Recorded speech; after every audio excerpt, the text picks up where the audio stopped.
Can I see the hands of those of you in here that have experienced a hurricane before? Great. Hurricanes are described as being disastrous storms with heavy winds and rains that can cause destruction wherever they may go.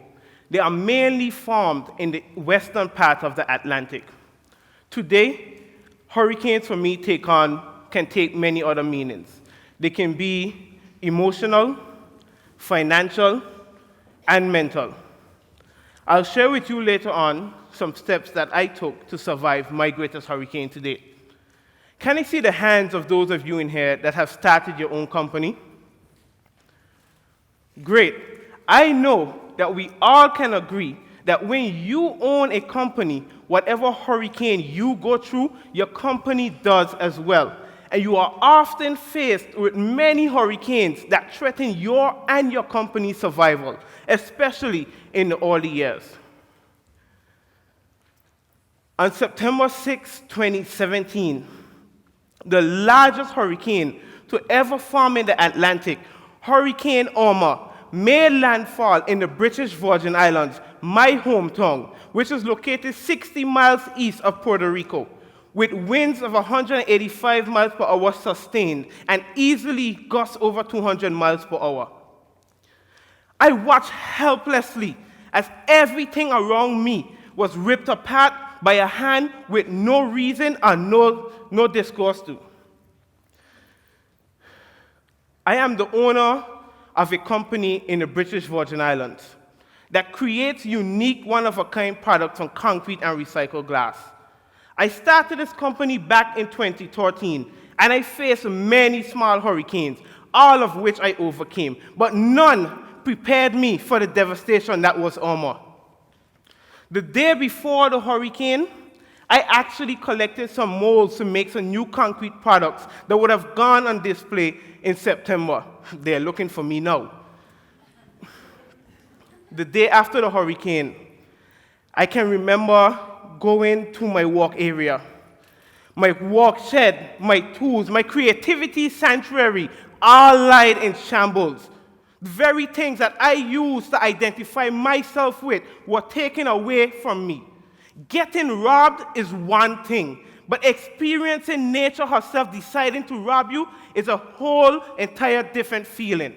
And to make matters more complicated, the company was not insured. If I thought that I could venture home and catch my bearings, she took that too. I had to look through dirt and rubble to find clothes to wear. I stood there, watching all of my achievements gone. I stood there and a voice came. That voice, it started with a whisper. It said, "Give up." That voice kept getting louder. And I am not afraid to say, I agreed. I agreed Irma was it for me and my company. Where was I to go? What was I to do? Who was I now? Some weeks went by, and I started having conversations with myself. No, I am not crazy, but I'm sure that many of you in here can agree with me that some of our most informed decisions are made after consultations with ourselves. Yes? Great. So I went on and on with myself having conversations, and it is through these conversations that I got to realize that I'm a very talkative guy.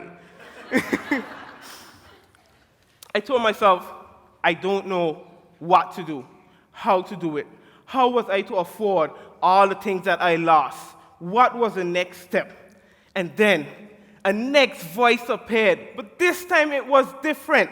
A voice that said, "Akeem, I know you. You got this. You will survive." It took that voice traveling on the winds of my perplexed mind for me to believe in me again. I started taking steps that have helped and are still helping me to recover my business, not just how it was before, but to be better than that. If a guy from a small island in the Caribbean can face what they say was a Category 5, but I think it was a 10, hurricane, and survive and bring with his company in tow, then anybody can do it. The first step is to remember why you started. Is there anyone in here that has started a company before without reason to? Okay, I didn't think so either. Whenever we are gearing up to start a company, there is always some want or need that we are willing to provide. And during your hurricane, you have to get yourself a constant reminder of why you started. For some people, looking at the bills at their child's faces are enough. But I challenge you to stick it on a fridge, write it on a piece of paper, put it as your phone or your laptop's backdrop, even on your cell phone. It does not matter where you put this reminder, as long as you can see it and it can serve as a constant reminder of why you must keep surviving no matter what hurricane you are going through. Step 2 is to get re-inspired. We all know that inspiration is a driving force in a company, and without it, there's not much that you can do. After the hurricane, I lost my inspiration. I really felt like giving up. And I know many of you went through disasters and hurricanes and you felt that way, right? Okay. But I started finding my inspiration in many little things.